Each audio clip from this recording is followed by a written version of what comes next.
Hi there! Today I'm going to show you how to tie a knot at the end of a length of thread.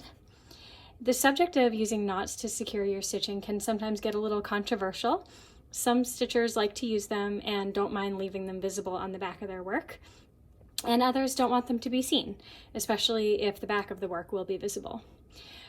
So there are different ways to approach using knots, but at BonnaH our policy is always to do what works best for you and makes you happy.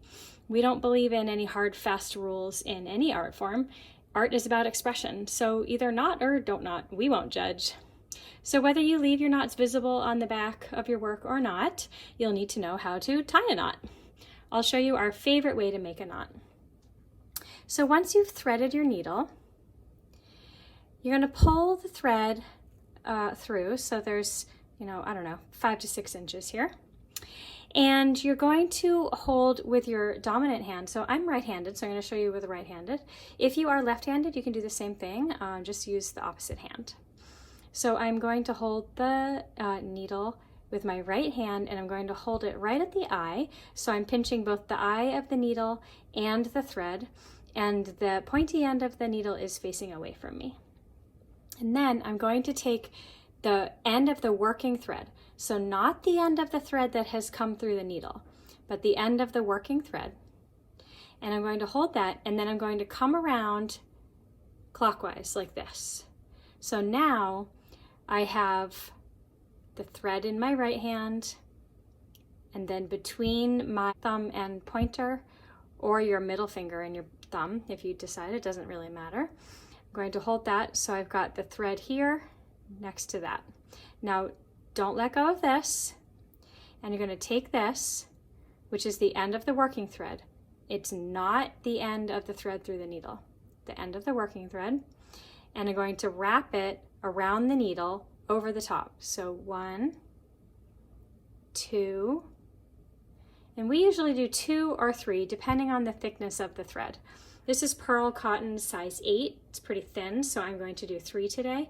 If you're working with a thicker thread, you can use 2 knots. If you're working with yarn, you can even get away with 1. If you're working with sewing thread, you might need to do 6 to 8 to get a big enough knot.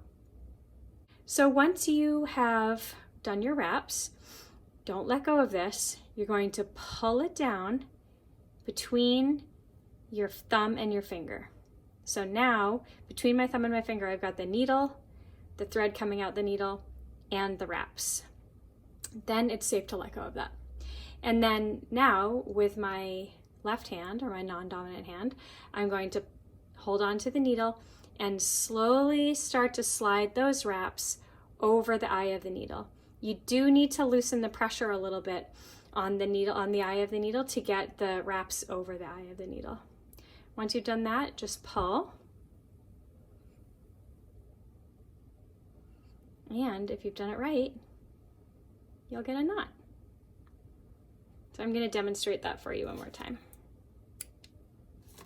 Okay, so I start off with my needle threaded.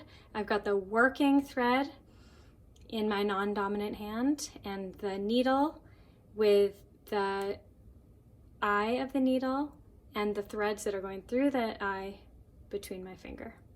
So last time I did it with my pointer finger, this time I'll do it with my middle finger. It doesn't matter. So I'm going to take the thread, come around clockwise, counterclockwise if you are left-handed, and put it there between my fingers. And then, you don't even need to let go of that thread. I'm going to wrap around and then pull it down. Now the wraps are between your middle finger and your thumb. Hold the needle with your left hand and slide those wraps over the eye of the needle. Sometimes it can get a little stuck. And then you're going to keep sliding it. And there you go. To learn more about the different methods of managing the threads on the back of your embroidery piece, be sure to check out our video, Tying Off and Away Waist Knots. Happy stitching!